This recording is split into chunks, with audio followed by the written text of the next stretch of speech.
Welcome back to Lights on Maple Street. Tonight's chapter is gentle.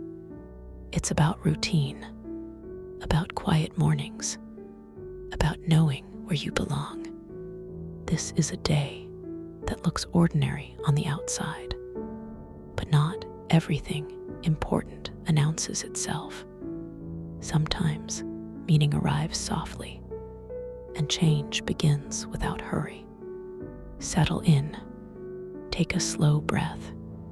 This is Chapter 3, An Ordinary Day. Chapter 3, An Ordinary Day. The morning after the dream, after the secret mission. It started like every other morning. Oscar got up. He washed his face. He brushed his hair. Then he brushed his teeth. Oh, how he hated brushing his teeth. It was stupid. His mouth always felt strange afterward, like it didn't belong to him for a while. But Oscar's mother asked him every single day if he had brushed them. He couldn't lie to his mother.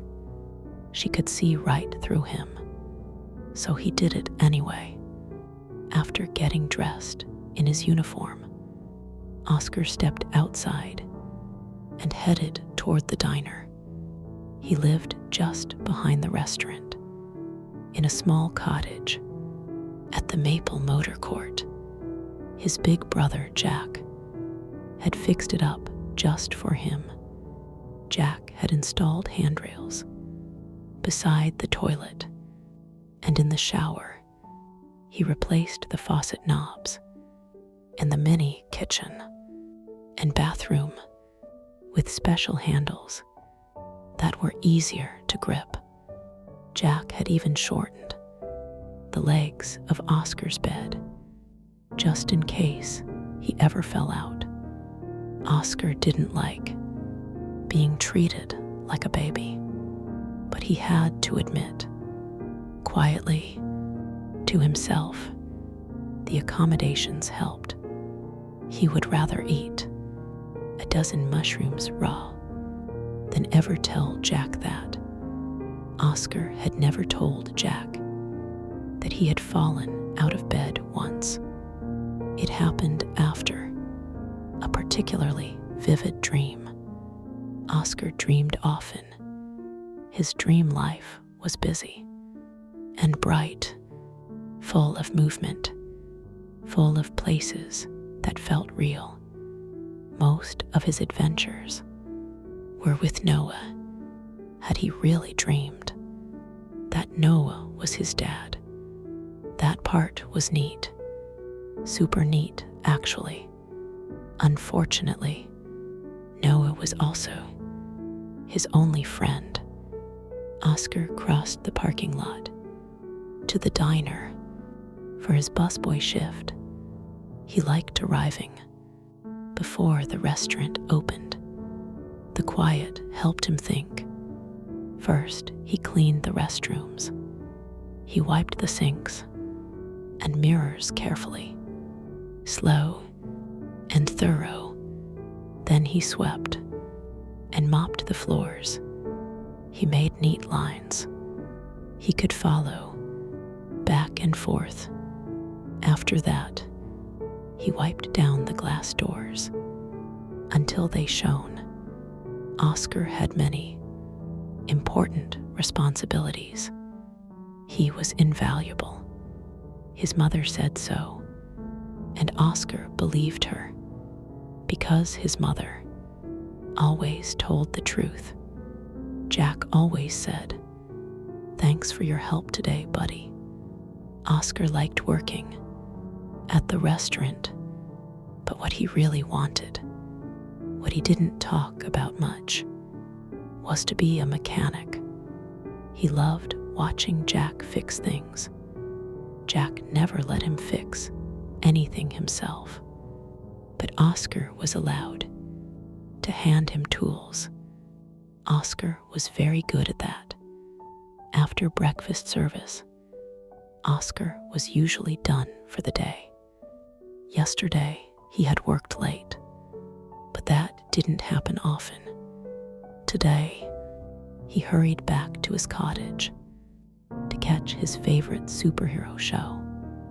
It was filmed in the 60s, but it didn't feel old.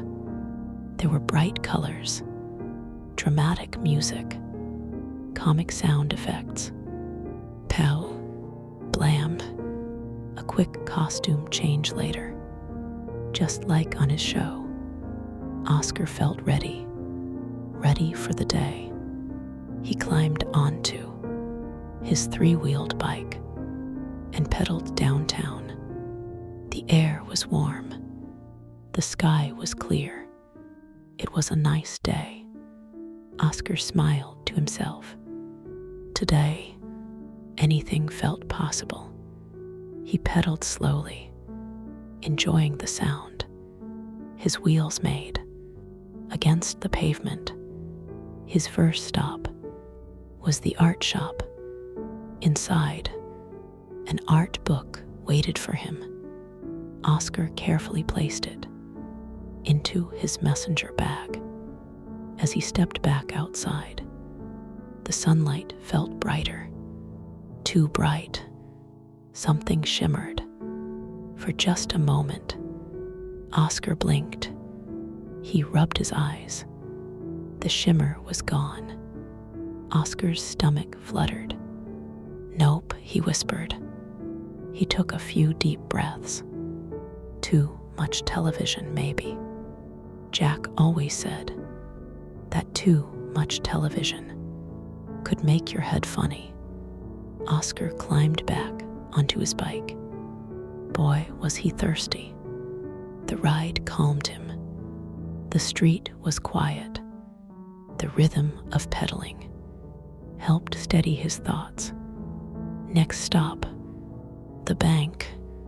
While waiting in line, Oscar spotted Mrs. Wilson, his old Sunday school teacher. "Oh my goodness, Oscar," she said. "You look wonderful." She asked questions, many of them. Oscar smiled. He nodded. When she finally paused, Oscar handed her a yellow carnation.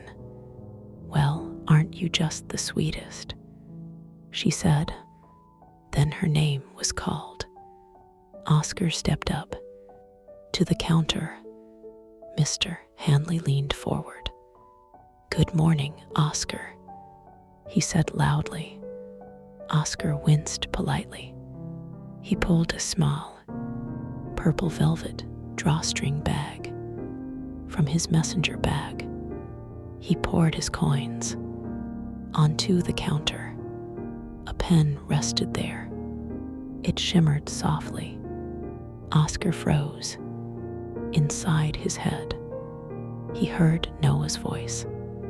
"Take it." Oscar hesitated. Then he carefully slid the pen into his bag, along with the receipt. The shimmer faded. His last stop was the nursing home. Oscar went straight to see Gary. Gary was the custodian. Gary smiled and handed Oscar a small package.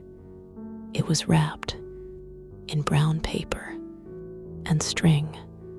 "Go on," Gary said. "Open it."